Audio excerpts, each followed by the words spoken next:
Stephen Pressfield said that most of us have two lives, the lives that we live and the lives that we are capable of living. And today I am interested in the second of those two, because I think for people like us with a complex and deep mind, we often face the same problem. There's you now and the you that you know you could be. And the large gap between those two is often pretty painful and disappointing. For us, I think life is like playing Mario Kart. But not the kind of Mario Kart where you race against multiple friends or multiple other players. I'm talking specifically about Mario Kart time trials on the Nintendo DS that I used to play about 10 years ago. You basically picked a map and then raced against a computer that appeared as a ghost on the map with you. In our lives, we are the player on the track. And the version of ourselves that we know we could be is the ghost that we are racing against.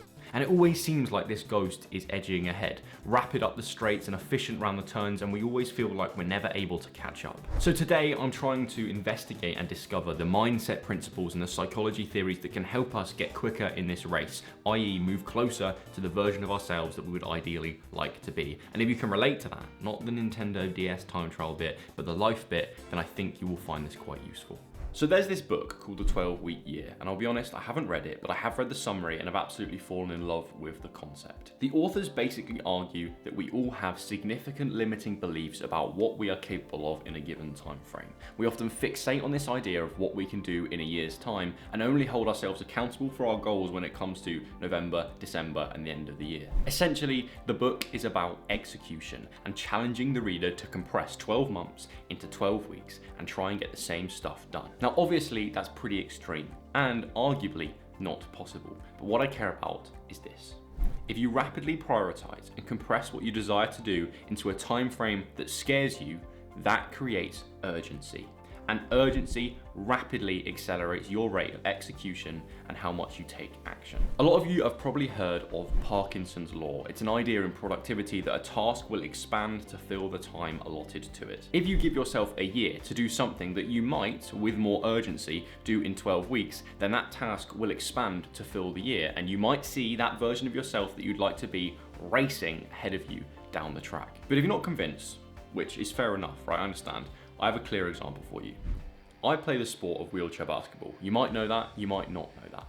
But in exactly 12 weeks from recording this video, there is an under 23 European Championships in my sport. Now, I want to see how I can set myself up physically and psychologically to approach this tournament as best as I possibly can. And that means showing that I deserve to be selected for the GB under 23s. It means training with conviction to show coaches that I deserve to be given minutes on court, and then using those minutes effectively to the best of my ability. And that terrifies me because it's only 12 weeks away, but it terrifies me in a good way because that is urgency. I now want to talk about the brain because I like the brain, I find it interesting. But specifically, I want to talk about limitations of the brain because I think if you can understand these theories, it makes the idea that I've just talked about much more powerful and much more significant. Basically, the brain has a limited store of what is known as working memory or cognitive capacity, which can be best defined as the number of ideas that you can hold in your mind at one time. For example, if I asked you to visualize 1, 2, or maybe even 3 images at once in your mind, you could probably do that. But then if I asked you to visualize 50 different images at once, you would quickly realize that that's close to impossible. And this becomes an issue when we try to solve massive problems or achieve massive goals in our lives, because we can only imagine a small number of moves that need to be made to get us towards that goal or to solve that problem. That's why, for example, computers beat the best human beings at chess. Computers have a far greater capacity to imagine future moves that need to be made to solve problems, right? The chess grandmaster might be 20 moves ahead or more in his mind, but a computer's ability to visualize future moves and outcomes is absolutely infinite in comparison to the limited human brain. And living the optimal life and becoming the person you think you need to be is probably the biggest, largest problem that you'll ever attempt to solve in your life.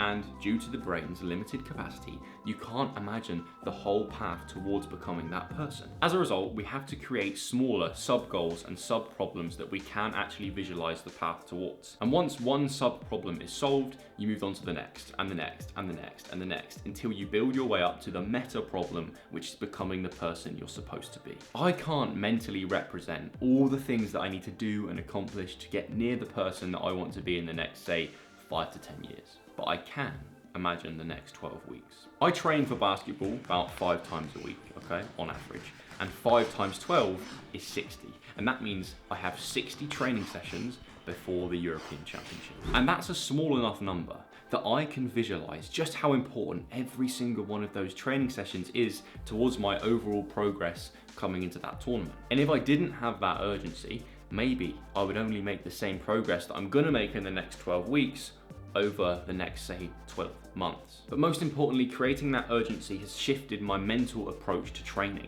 And I know that this mindset shift will be extremely beneficial, not just for this tournament, but maybe for other things in my life and my career as a whole. And in reality, that psychological approach to things is the one that ideal Joel has, and attempting to maintain that over the next 12 weeks and beyond keeps me closer to him in the all-important race. So my overall message for you to take away from this video is this. What you think is possible in a given time frame is simply a narrative that you've created in your mind that isn't real.